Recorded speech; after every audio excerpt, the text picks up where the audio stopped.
and look forward to the day may come soon. We're all able to be back in person, like we all were before Corona. Hi guys, great to see everybody. Wonderful to see each of you. And I will say it's really great to be back. It's been a few weeks that I haven't. Well, the truth is, I always sit here, but it's been a few weeks that I actually haven't been with Meaningful Jewish Living. I'm really excited to be back, as is Rachel, who'll be joining us shortly, and appreciate my colleagues who have been teaching. But I miss you guys, and I miss this slot. So thanks for having me back. We're going to explore Purim together tonight. Rabbi, can I just ask a question? Carla Shapiro, what is the halakha in terms of the COVID, in terms of healing the Megillah in person this year? So you'll save the question. We'll get to it at the end. Okay, thank you. And if you can't stay for the whole class, then I'll be in touch. But I certainly do want to get there, but in order. Okay, unmasking Purim this year. If you're just joining, the sources for tonight's class are in the chat. If you need the link, look in the chat feature. I'm not going to share a screen unless everybody would like to see it on the screen, but it's a little easier if everyone has it themselves. Okay, give it one more minute because people are still entering.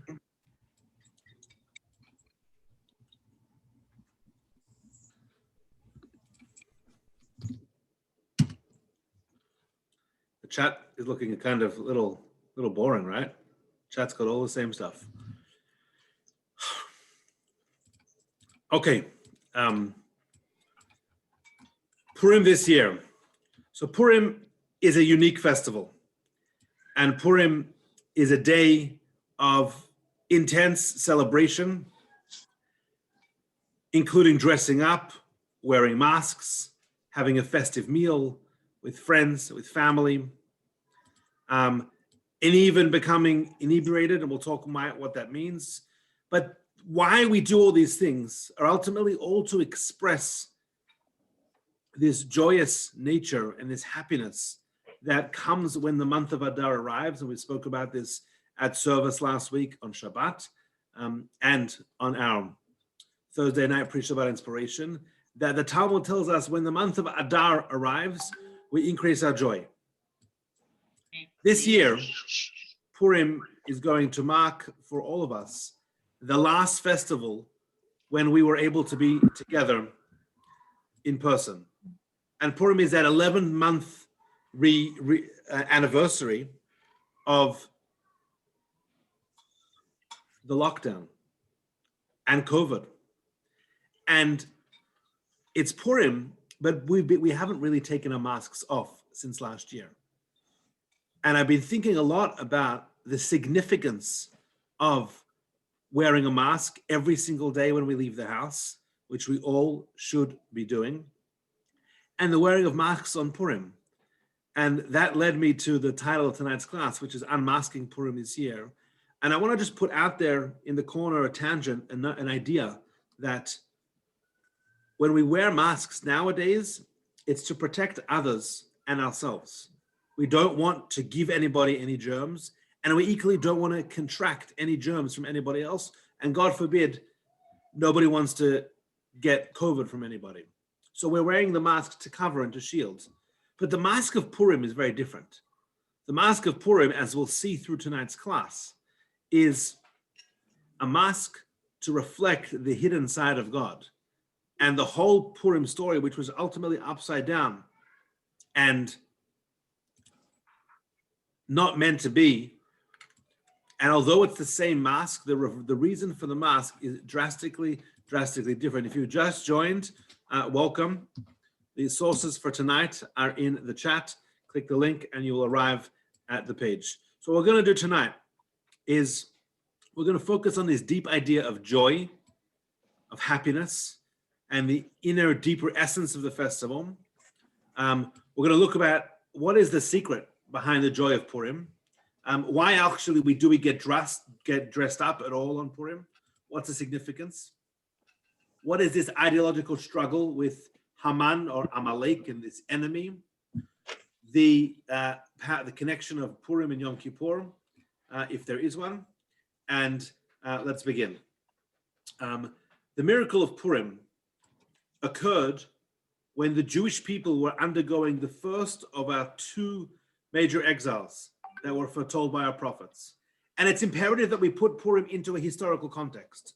And if you don't know Jewish history, I implore you to come back in, we're in February now, I think May time, when we spend 5 weeks in Jewish history, because we need to know our history. We need to know where we come from. We need to know the story of our ancestors that came before us. And that extends, I kid you not, more than just the 5 books of Moses. There's 22 books in the canon, and history is still being written. So in 5 weeks in May, we'll go from the story of Genesis all the way through to maybe 2000, maybe 1948, I don't know. I get to decide because I teach. But we'll cover Jewish history. So know exactly when Purim is happening. Purim is happening when the Jewish people are going, they're currently in an exile. And it was a 70-year exile that was not characterized by great persecution until Haman came around. But it wasn't persecution, but there was tremendous spiritual decline. And the spiritual decline that became the catalyst to the frightful decree, which we'll read about. So in context, where are we? We're about 900 years after the Exodus from Egypt. The Jews have been living in Israel continuously since they first entered with Joshua. And for 410 years, King Solomon's temple in Jerusalem had been the focal point of Jewish spiritual and national life. The first major tragedy the Jewish people of this era experienced was a division of the country into the northern and the southern kingdoms. This is all stuff that happened in the book of Joshua. If you're just joining, welcome. I added the sources into for tonight's class into the chat. Okay. And the northern southern tribes split. And then the northern tribe was where the 12 tribes of Israel were. It was eventually invaded by the Assyrians under the leadership of someone called Sancherib, who exiled the Jews. And then Sancherib's policy forced an exile directly, causing, just going to ask everybody to please make sure you're muted, the loss of 10 tribes of the Jewish people. A whole crazy story, which we will uncover at another time.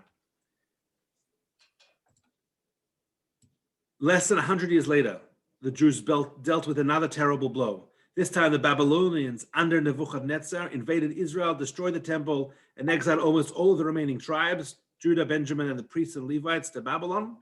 Jeremiah, the prophet, had warned there'd be a destruction, there'd be an exile, but he also predicted that the Jews would return to Israel, and one day they're going to be able to rebuild the temple, declaring the temple would be rebuilt 70 years after the destruction. This is, again, all just context of how we arrive at the Purim story. And the Jews quickly became acclimated to the conditions of exile, and they built a well-organized Jewish community in Babylon and in neighboring Persia, where the story takes place, which is nowadays known as, what city? Put it into the chat, unmute. Ancient Persia is now? Iran. Thank you, Iran. Thank you, Jerry. The Persian Empire eventually takes over Babylon, and a military leader by the name of Ahasuerus usurped the throne and became the supreme ruler of the Persian Empire. And based on a miscalculation, he believes that the 70-year deadline of Jeremiah's prediction had already passed, and the Jews were ultimately doomed to forever remain in exile. And since the Jews had outlived all of the other empires, the Egyptians, the Canaanites, the Assyrians, the Babylonians, except Ahasuerus, he was convinced that his was the eternal empire. And to celebrate his victory, what does he do? This takes us right into the beginning of the Purim story. What do you do to celebrate your victory if you're Ahasuerus? I've outlived every other nation. You party. That's right. And you don't party. You throw a really big, long party. My kids tonight said at dinner, they're like, what does it actually mean to have a year-long party? I don't really know. But we said it was a lavish celebration, a colossal party, Think of Sundance Festival, think of every music festival, think of Burning Man, think of everything all in one, every illicit substance, every music, every DJ. It was a party that went all in, nonstop, using all the vessels that Nebuchadnezzar had looted from the temple. And even more tragic than the party itself was the fact that the Jews of the capital city of Shushan also were invited and actually participated in Achashverosh's celebration over the objections of their religious leadership. And the Talmud actually tells us that it was this sin that caused the subsequent fatal threat to the Jewish people. So that's basically a very quick intro into the Purim story. And I want to begin with source number one, which is a summary of the Purim events based on the book of Esther, which we read both at Thursday evening and Friday during the festival of Purim. Once again, if you're joining, the sources are in the chat. Source number one, Vashti is deposed as queen, and Esther is chosen in her place.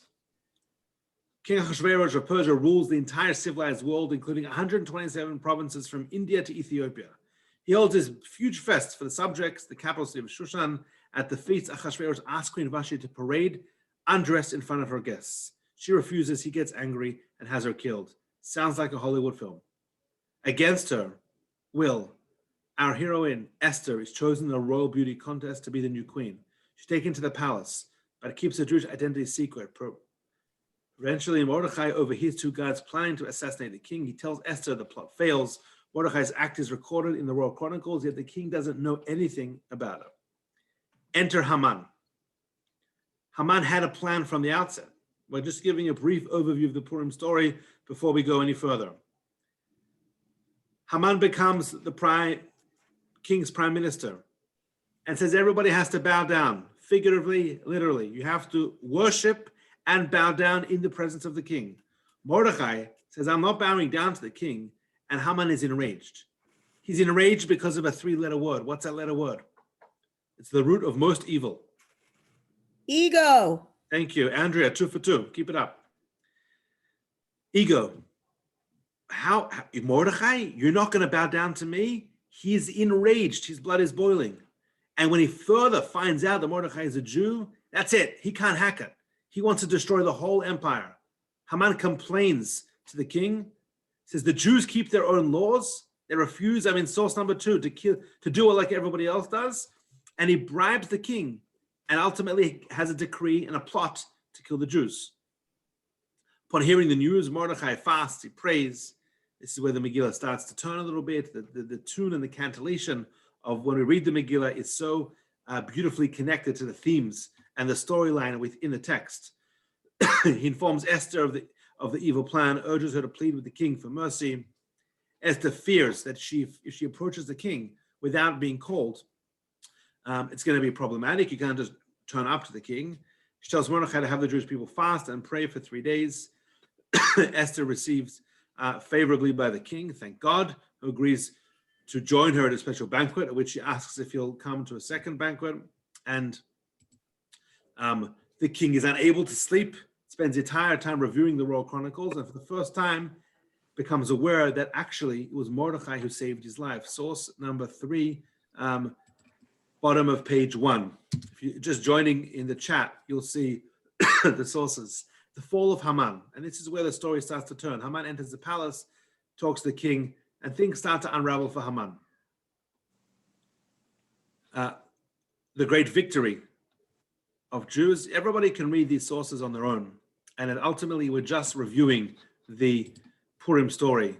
But ultimately Haman falls, and the Jews win, they triumph, they defend themselves, their enemies cower in terror, and the capital of Shushan fighting requires 2 days. Outside of Shushan, throughout the kingdom, they're defeated in 1 day. That leads us to the current modern day halacha Jewish law, that is difference of when Purim is celebrated in walled cities or not walled cities. And in all other places, most of the world, it's celebrated on the 14th of Adar. Mordechai and Esther enact a annual holiday that includes feasting, giving gifts to the poor, and food to friends, and reading the Megillah. That's the summary. Many of you might have been familiar with the summary. Now let's take a little bit of a deeper dive. Any questions on the story? I didn't write the story, but I can try and answer any questions. Well, one small question. I don't remember when Vashti was asked to appear before the guests at there is no place where I remember seeing that she had to be undressed so that she would object. It was just said that he wanted to show her beauty to the assemblage. Right. So herein we have an example where there's text and there's midrash and there's interpretation.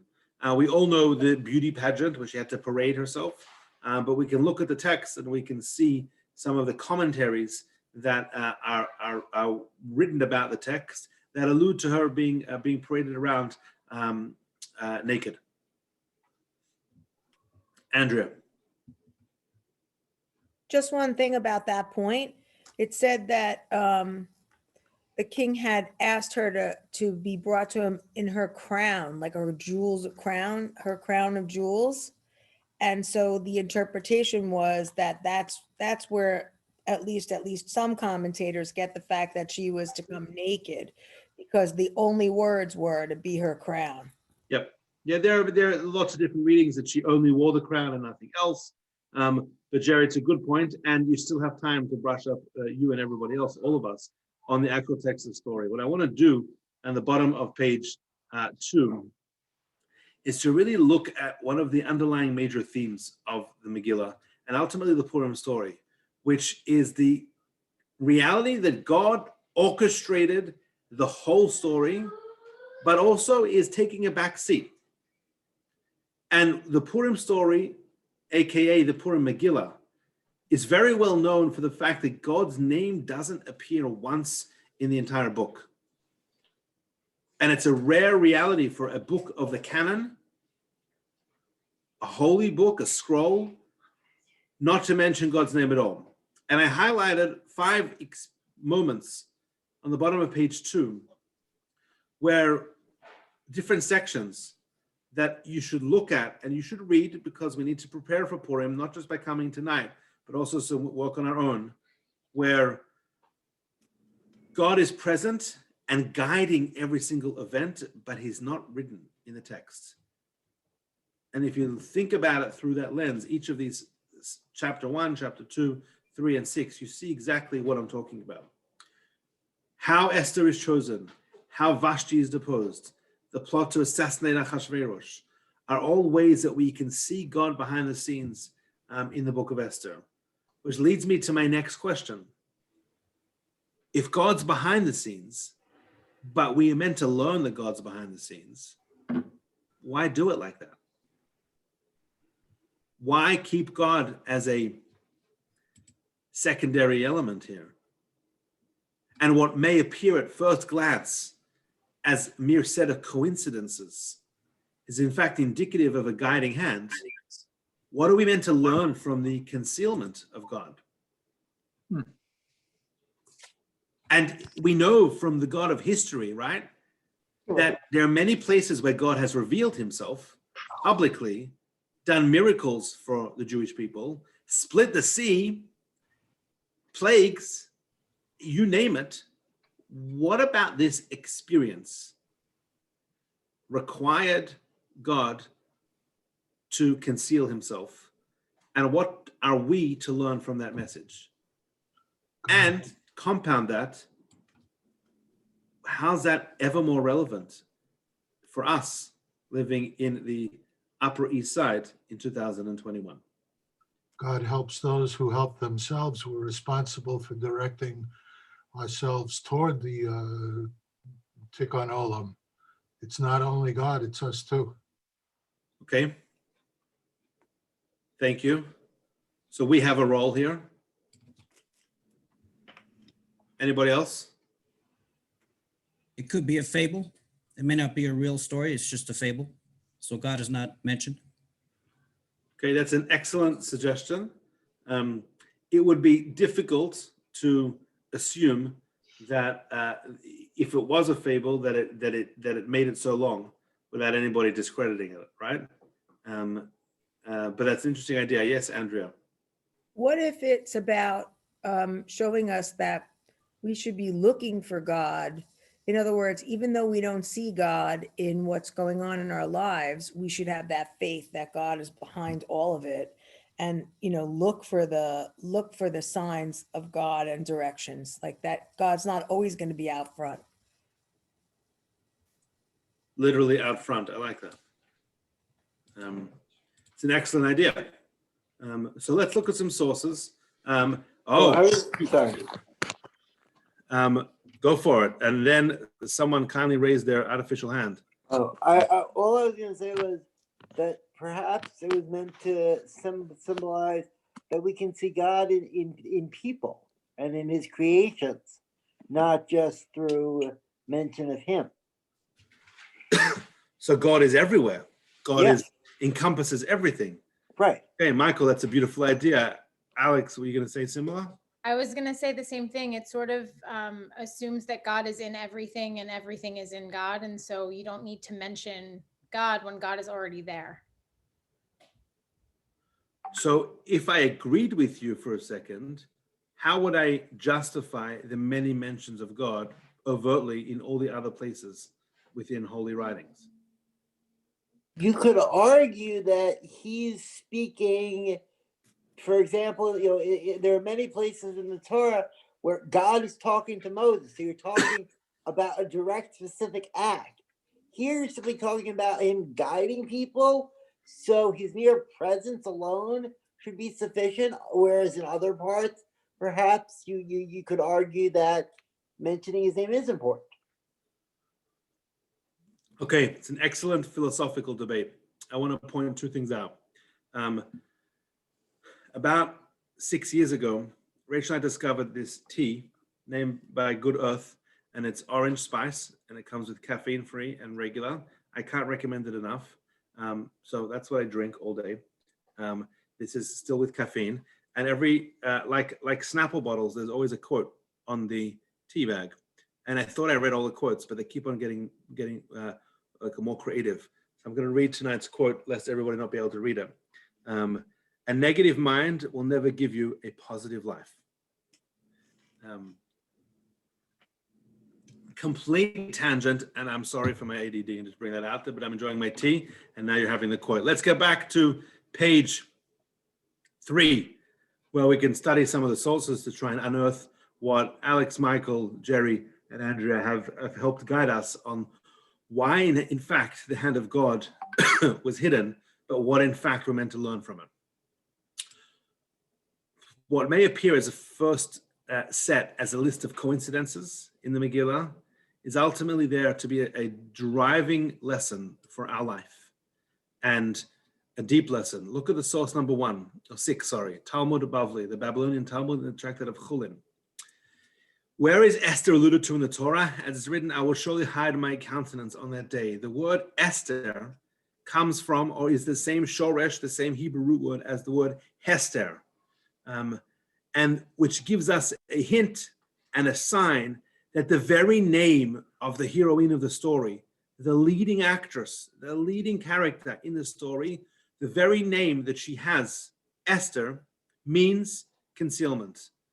Rabbi Pincus in source number 7, a beautiful writing and a very powerful work on Purim, writes as follows. This is also the reason for which none of the names of God are mentioned in the Megillah Esther. We know that God has multiple different names to mean multiple different things in different settings. Since if his name were to be written explicitly, this would constitute a departure from the natural into the supernatural, which is applicable to Passover. We know there are times when God is supranatural, right? God goes over and above the order of the world to prove a point to us and to the rest of the world. And that's ultimately what happened when the sea was split, when the plagues came. Here, Rabbi Pinka says that's what happened at Passover. Purim, however, reveals, we're on page 3, that each aspect within nature, is exactly what Michael and Alex was suggesting, is imbued with the love of God. Where does one find more intense love, in Passover or in Purim? So now it's a great question. Where can I search for more God and more love of God? When I see God publicly, or when I look around me and I'm able to recognize that God is everywhere. On Passover, we're on source number 4. God raised us over the entire world. But on Purim, this is a favorite line for me. We discover God in every nook and cranny of the natural world. And it's a huge philosophical question that we could argue, discuss, digest, and understand for a long time. Where is more God to be found? When miracle happens to me, and miracle shouldn't just be Passover experience. Miracle here can be a near-death experience, God forbid. I remember to this day, Rachel and I were crossing 85th and 1st Avenue, where we used to live on the corner, and a car came rushing around the corner, and we had full ability to walk. We were always crossing the crosswalk. We always crossed when we meant to cross. And the guy was on his phone, and he came within inches at a very big speed with one of my children. You can't say anything other than the hand of God in that experience. And we gave charity, and we said the special blessing of Gomel. But this example is not just Passover and Purim for the world, it's also individually. Where do I feel God and see God the most? Andrew, you had a hand? Somebody had a hand? Feel free to ask and interject. Rabbi Pincus writes a beautiful piece, and he continues, source number 8 on page 3. The point is embodied even in the name and the quintessence day of Purim, which is named after the drawing of lots. The Hebrew word for lot is pur. It's a part of the Purim story, which you'll read in your preparation. On the face value, there's nothing more natural than drawing lots. For one lot will always emerge from the drawing. There's therefore room to claim mistakenly that this lot only came by chance. Yet several examples in the Torah and the prophets demonstrate that the drawing of lots is in fact direct expression of the work of God. And this is the reason for which the land of Israel was divided according to lots initially. Each tribe demanded they want the best land for themselves, the best land for their flock and their cattle to graze. They want sea, they want sun, they want everything. Until one of the tribes rose to the maturity and said, that is desired only by the decision of God himself. How was God's decision given? God drew lots. So we see that Purim name is derived from lots, which represents, a beautiful hidden power of the day. And he continues, this is the Purim story. This is the first mitzvah of Purim, which we'll get to in a moment. The mitzvah of reading the Megillah, reading the scroll twice, at night and day. Because reading the scroll, the Megillah, reveals the inner nature on page 4 of the world. The Maharal, the famous Maharal of Prague, Rabbi Lowe, teaches that when God sealed the fate of the Jewish nation for destruction, this is considered as if it actually ceased to exist. God then created a new nation with a renewed acceptance of the Torah. On the festival of Purim, reveals not only great love that is aroused in time of danger, but that even the inner nature of the world, the thoughts that we must think when we drink a cup of water and recite a blessing over it. There are deep ideas here that are being expressed in the essence of the holiday in itself, the theme of the holiday, the name of the holiday, and the way that God is hidden within the story. And what do we do on Purim? And we'll talk about all the mitzvot in a moment. But we know the most public one because people call it the Jewish Halloween, right? We wear costumes. And we don't just wear masks, we wear costumes over our whole body. And I was thinking about showing you a photo when I was 6 of my worst Purim costume, but I didn't want to embarrass myself because it really was my worst Purim costume. And I have many worst Purim costumes. Now, I generally feel that there's no Purim costume that's like not allowed, right? It's Purim, right? So I went when I was 14, I went as a nun to school. And apparently I was told it was not suitable. And I should, the next day I was told I should come back as something else. So I didn't take too well to it, but I complied with the rule. So the next year I came as Santa Claus. And that didn't go over too well either. But we dress up in costumes And why is this not just something on the surface and something to have fun with and something that my kids are driving me crazy about? You know, we live in a world of Amazon Prime, right? I'm not giving my thoughts on Jeff Bezos or Amazon, but because everyone knows you have Amazon Prime, everyone in his house gets 4 Purim costumes, of which we're going to send back 3, right? Because no one can make up their mind. Everyone's thinking about Purim costumes. But why do we disguise ourselves on Purim? Because at Purim, nothing is as it seems. Was the killing of Vashti simply one of those things that happened when a debauched Persian emperor gets drunk? Was it a coincidence that Mordechai heard a plot to kill the king? Did Achashverosh actually choose Esther, his queen, because she happened to be the most beautiful woman in the empire? And was it just a stroke of bad luck that Haman had happened to visit Achashverosh just when the king was having Mordechai's heroic deed read to him? Purim was instituted because the Jewish people understood at that time that it was God himself, above everything else, that was there to save the people. He wasn't disguising himself as a Persian palace. When God took us out of Egypt on Passover, everybody understood the miracles because they affected the whole world, not just the Egyptians, the whole neighboring town from Mesopotamia, everybody. When a small jug of oil burns for 8 days on Hanukkah, ultimately, even the most skeptical saw the miracle that was there. And not really paradoxically, Purim is the most joyous festival we celebrate with miracles. But how often are we stopped in our tracks? And do we recognize when miracles happen to us every single day? It's not as exhilarating, it's not as miraculous, but they're happening to us all the time. Nothing is as it seems, but we start to look through a different lens. And I want to transition to one of the deeper ideas found within Purim, which is ultimately reflected in the name, which is its similarity and its connection to the holiday of Yom Kippur. On surface value, are there any themes that you'd see connect the two?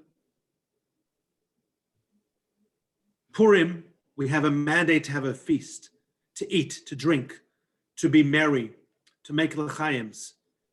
We sing, we dance. On Yom Kippur, we abstain from all of that. What's the connection? Remembrance? Like remembering that it happened? Say more, if you're comfortable. Well, I think, I don't know, but my guess would be it's like remembering the story and remembering what God does for us. So I had no desire to embarrass you, but I appreciate very much, and everybody should take note, that someone shared something and then the answer was actually, I'm not really sure, but I'm going to take a guess. And everybody should feel comfortable. May the day come back soon where we're in the room in person and I can look at someone and just say, like, what do you think? But it's a little bit hard to do that on Zoom, although I could highlight people and ask you to speak. But that's very interesting, Alexandra, and I want to take that idea and go a little bit further. We're on page 5. And the connection between Yom Kippur and Purim. Yom Kippur, the Day of Atonement, is the most holy and austere day in the Jewish calendar. And it hardly seems likely that there's any connection. The sages say the name Kippurim, the Day of Atonement, may be read as Ki Purim, like Purim. And you have to have a little bit of a Hebrew knowledge here, because the Hebrew ki is like or with. So Yom Kippurim, it's the Day of Atonement, but also could be the day that's like Purim. Despite the radically different atmosphere of the 2 days, there is a deep link between the 2 days. I want to look at a few sources that represent this link.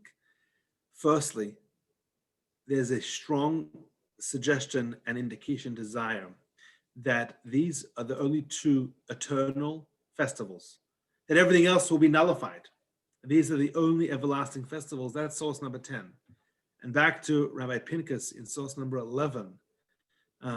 Both Purim and Yom Kippur pertain to the essence of life. I'm not going to read the whole thing in entirety, but the source is so beautiful and so magnificent that I encourage everybody to read to themselves. And source 12 Rav Hutner writes something magnificent. Top of page 6. Can everyone see? Everyone has page 6 in front of them? I can't jump into your computer screens or your living rooms. But he says, we've already witnessed on several occasions the words of the Vilna Gaon, who explains the teaching. The Vilna Gaon is a great sage, a great teacher, a great contributor to Jewish understanding, that Yom Kippur and Purim have the same root, have the same Hebrew shoresh. And he explains that the festivals are teaching a half for God and a half for you. Yom Kippur is a day when we're fully devoted to God. We don't eat, we don't drink, we don't have relations, we don't shower, we don't anoint, and we're removing all physicality for ourselves to fully devote ourselves to God. And Purim is the opposite. Purim, we partake in all the pleasure physically. We allow ourselves to enjoy from the world around us. And he says we enjoy physical pleasure.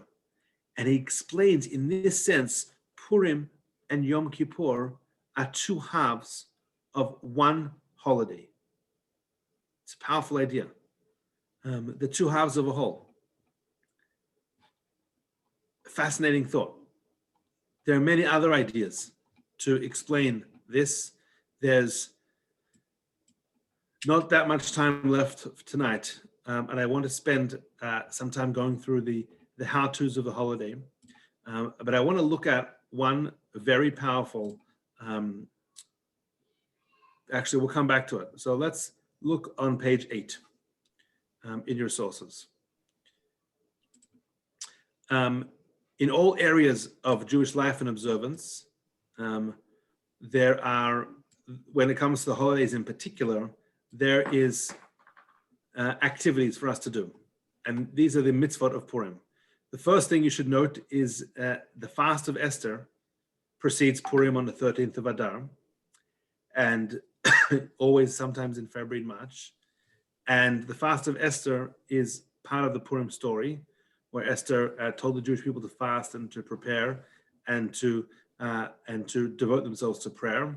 That's why we fast, because Mordechai and Esther assembled the Jews together and said fast, and we want to do the same thing.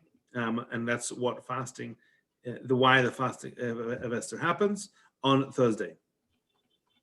What actually happens on Purim? There are ultimately 4 major mitzvot of Purim.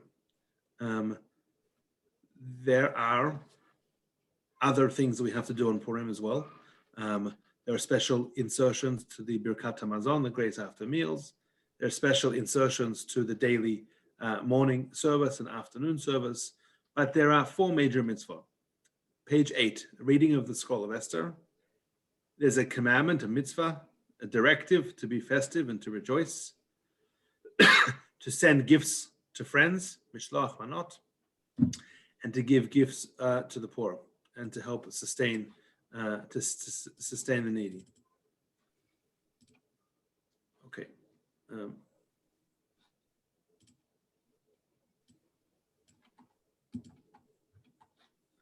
The first one, which is listening to the Megillah. When do you listen to the Megillah? It's possibly the most well-known. So you read the Megillah Thursday evening this year and Friday.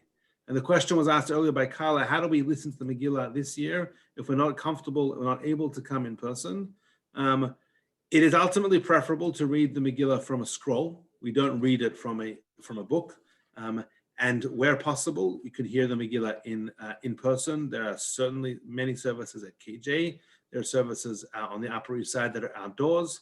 And where it's not possible for any medical reason, for anyone's comfortability, and certainly because we don't gather in large places together at the moment, you are encouraged and able to join us at 8 o'clock Thursday night to hear 2 people read the Megillah. They'll be reading it from a scroll. They'll be reading it and reading out to us on Zoom. And that is acceptable and fine for Thursday night. And then you need to hear the scroll again on Friday morning. If you can't hear the Megillah, it's an obligation for men and women, and children to ultimately hear it as well, because it's good to train them. And we listen to the Megillah If you can't hear the Megillah, then you can reach out to me and we can discuss ways that you can read the Megillah to yourself and how it's best to do that. Next mitzvah, festivity and rejoicing. How can we be commanded to be festive?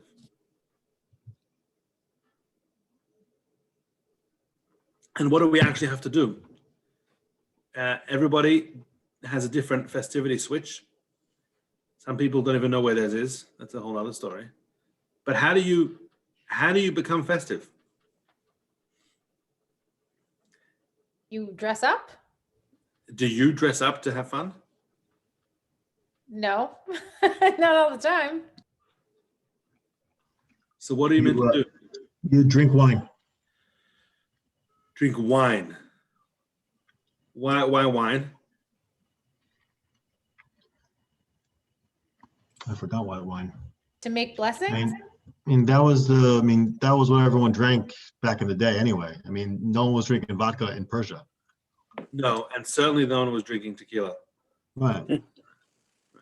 So you're correct that there's an essence here, and the main element of festivity and rejoicing is having a festive meal. And the meal should ultimately be not in the same elaborate level as a Shabbat meal, but whenever the Jewish law mandates having a meal, it usually includes breaking bread and having the blessing of hamotzi. You don't need challah, you can have any other bread element. But the festivity and the rejoicing comes from the way in which you conduct the meal. And that is with singing, with merriment, and ultimately by having a drink or two. There's a line that is often misunderstood, which is you're meant to be happy and merry to the point where you confuse who Mordechai and who Haman were and what their respective roles were. And that is ultimately confused by people who maintain and believe, and ultimately we believe what we want to believe, that I need to get so inebriated and drunk on Purim that I can't stand up and I have to go out of control. That's not true, and that's not the case. And ultimately you miss the beauty of the day if you're doing that. You're meant to be enjoyed, and we're adults, so we should all be able to, those who want to eat, to drink responsibly, but there's no need and absolutely no commandment anywhere in the Jewish law that mandates anybody should drink to the extent of inebriation. The next thing we do is we send mishloach manot, and mishloach manot is ultimately sending 2 items of at least to at least one person.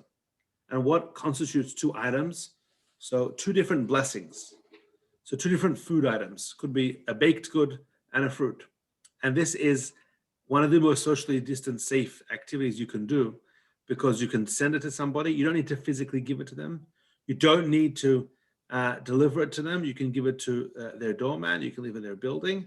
And it's a very beautiful thing to do. You don't need to spend hundreds of dollars and be elaborate. It's just send 2 food items to at least one person. The shul, KJ, has a way of doing it that supports the shul. If you haven't got on that train, the train has long left the station, but there are many other ways to give mishloach manot. It's a beautiful thing. And then we also have this beautiful commandment to give matanot le'evyonim, to support individuals in need. And a person is ultimately meant to give at least 2 poor people a value of money where they can go and buy food.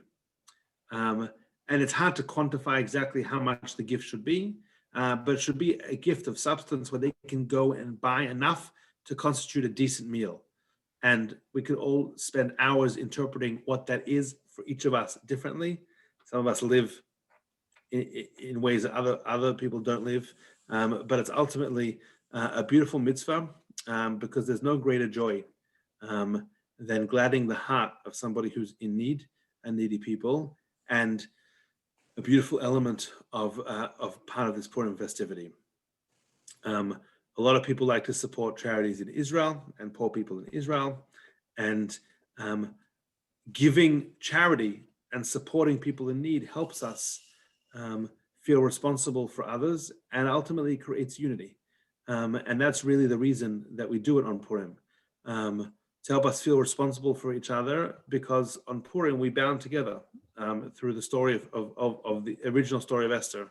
And that's one of the reasons we still do it today. Any practical questions about Purim?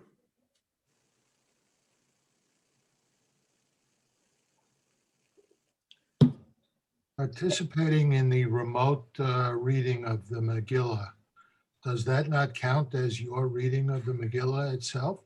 It does count.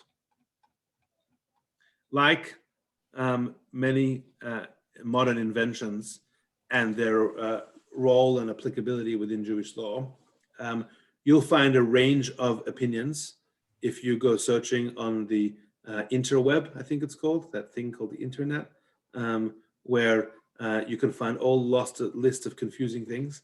And most people are fully fine and acceptable for using Zoom as a way to participate in a minyan, and certainly to cover one's obligation to hear Megillah. But Jerry, like many things in life, you'll find people that will tell you you have to hear it in person. But according to us at KJ, we are completely of the opinion that it is fine and acceptable. There are readings in person, indoors, of course, socially distant, and there are also readings outdoors on the Upper East Side. If you want the locations and times, feel free to reach out to me. Good question. Do I recall correctly that there's some kind of a commandment about what languages other than Hebrew you're supposed to read the Megillah in? Like, for example, if you don't speak Hebrew, but you speak a different foreign language, you're supposed to read it in that language? I am not sure. You're meant to read the Megillah in its original language of Hebrew. But ultimately, like any text in Jewish prayer, you're meant to understand what you're reading. So if you're only following along in the Hebrew and you don't understand the English, don't understand the Hebrew, then you need to follow along in English. And we'll be sending everybody on Monday a packet and an ebook that you can download on your iPhone or your tablet or your Kindle that will give you the Megillah as we follow along together on Thursday night. We skipped over one custom that hasn't come up yet, which I'm kind of surprised at. What's another Purim custom? The Grogger? Okay, good. Wasn't thinking that one, but you get points for it. The Grogger is the noisemaker. The custom has long existed that whenever we hear the name of Haman, representing our arch nemesis enemy, a descendant of Amalek, we'll talk more about that at 8:45, that we make noise and we make disruptions in an effort to blot out and to erase the memory and the knowledge of what Haman did to us. So that's certainly a custom. A lot of us have have memories and experiences. But the other custom is a food item that is popular. Thank you, Hamantashen. Thank you, Tamara, in the chat, and thank you, Michael. So Hamantashen are hugely popular to Jews and non-Jews alike. And what is it about Hamantashen that is actually Purim connected? And it's nothing to do like the Krona, right? It's not made up. It's not something new. I know. Isn't Yes, it the shape? It's a three-pointed hat. The ear. Three-pointed hat. Is that correct? Ear. Okay. Correct. So there's two opinions. And Elizabeth said one, that the ear of Haman was somewhat triangular. And Rochelle said the other opinion, that the hat that Haman had was four-pointed. And Hamantashen is actually a Yiddish word. And if we break the word down, the mun in Yiddish is poppy, like poppy seed. And the tosh piece is a pocket. Because the original Hamantashen, we could argue, and we probably might disagree, on the preferred filling for the Hamantashen. But the original Hamantashen, ultimately, I think, in a very very American example, was like a Pop-Tart, which are horrible, which is something with a filling inside. And the teaching from the Midrash suggests that the fact that when Esther wanted to keep kosher in the palace, she didn't want to eat the non-kosher food. She ate poppy seeds because they were very readily available and they were easy to conceal. And that was one of the only things that she could eat that she could keep kosher. And why the pocket? So that comes back to the theme that we discussed very early on of hiddenness, that something that looks like on a surface dried and no inside, just a cookie or just a dried snack from the outside, but inside there's something sweet and there's something hidden beneath the surface, unless you actually put them in the oven for too long and dry them all out. But that's never happened here as well. And that's a beautiful symbol that we eat, that we enjoy, that is also representative of this idea of God's hand being hidden in the Purim story, but ultimately God being expressed. If you're wondering, because I see on your faces that you are, I actually prefer raspberry hamantashen.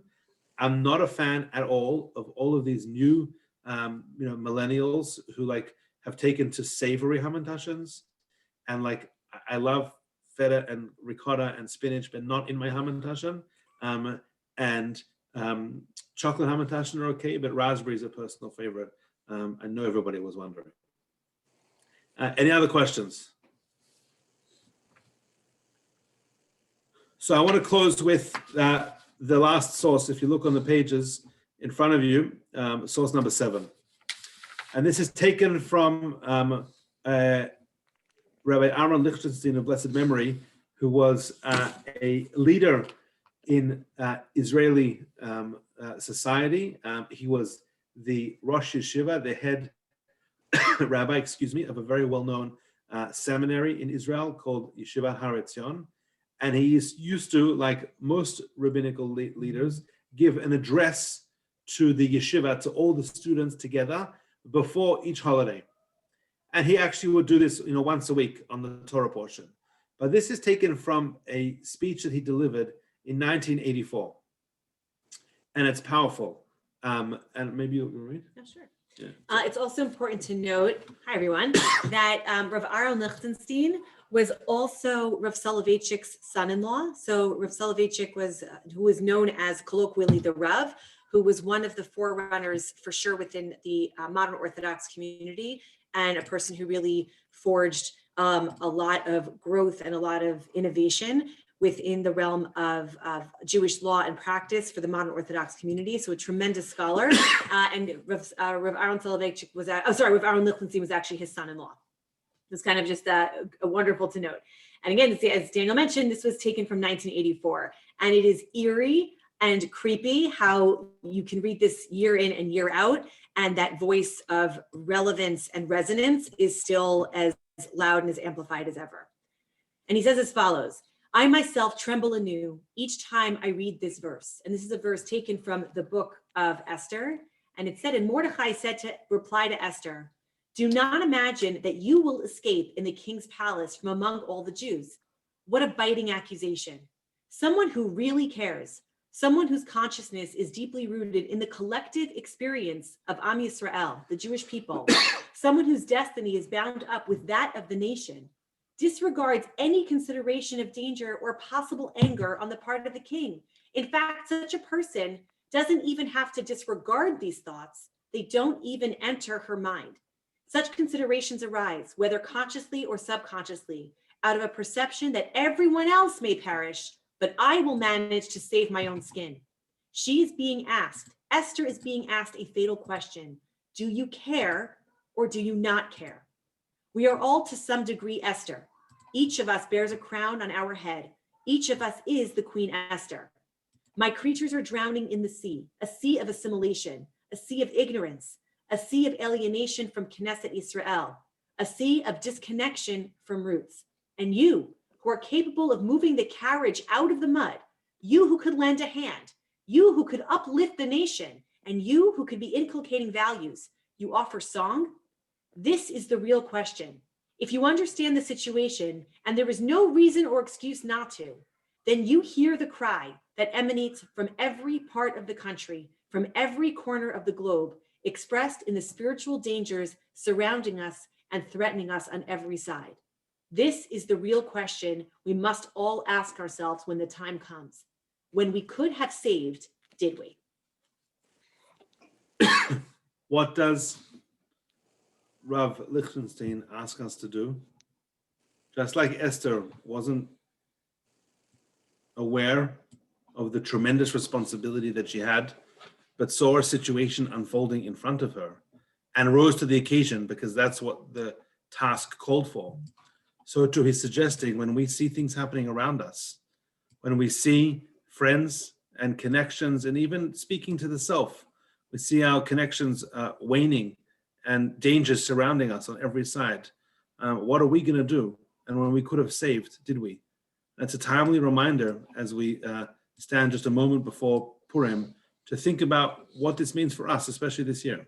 And for Esther, while all of our individual circumstances don't necessarily translate into the same exact parallel existence, living in a castle under foreign rule, that the specifics, the details of the narrative might not be shared with each of us. But this notion that we're surrounded by threats, physical threats, metaphysical threats, spiritual threats, economic threats, that there are threatening circumstances that we're surrounded by. And the question is, when we take a good, hard look externally at those threats, and then internally to ask ourselves, what are we doing about it? And not just for ourselves, but for the world around us, for the people around us, for our community, for our neighbors, for our friends, for people that will be our friends, our future friends. But to ask ourselves, when we could have made a difference, did we? And this becomes the almost a refrain in the story of Purim. And you can ask the question for each and every one of the characters. When Mordechai, who was standing, near in earshot of the gates of the palace, and he overhears a conversation, he chose to do something about it. And because of that, he was able to save King Ahasuerus. And because of that, something else happens that we cannot see. This is an ever revealing story, and that constantly renews itself and sheds new light every single time we interact with this story. And Dan and I were saying that, and I'm sure this came up already, that a year ago, no one imagined what we were on the cusp of. We were on the precipice of something earth-changing, and we read the exact same words last year. And the words that we read this year will have a completely different moment of revelation. And the question that keeps coming back, this internal microscope of when you have the chance to save, when you have the chance to act, when you have the chance to impact, what are we doing? Are we choosing to say yes, or are we choosing to ignore? And on this first anniversary, that really coincides with the Festival of Purim, and we reflect on the last year, which has been so challenging for each of us individually, and so challenging for each of us collectively. And so much has changed, and there's so much loss, so much sadness. The world has changed in so many ways. We can't even begin to count all the ways that we've changed and the world has changed. But let's reaffirm that while we don't really understand, we always continue to have faith. And just like Purim, God puts on a mask and conceals his presence, but ultimately God has a purpose. And Purim teaches us, and that's maybe the closing lesson here, that miracles of salvation are part of the story as well. And we have every certainty that the day will come when masks will no longer be needed, and God's presence won't be masked, and we'll be able to conquer this pandemic and come back together in person to celebrate. Thank you for being with us. Purim information, including your ebook for the Megillah, to come on Sunday or Monday. If you have questions, please reach out to us, and don't go too far because we'll be back at 8:45 with some pre-Shabbat inspiration. I'm going to make another cup of tea, so you'll get another quote if you join us at 8:45. Have a wonderful evening. Thanks, guys. Bye, everyone. Bye. Thank you, Rabbi. Thank you, Rabbi. Good night. Thank you. Thanks, Rachel. Rachel and Rabbi Krause. Thank you, Rabbi. Everyone. Thank you. Thank you for answering my Shabbat question, shalom. Rabbi. Thank you. Thank you, Rabbi. Thank you. Thank you so much. Thank you. Shabbat shalom to you. Shabbat shalom.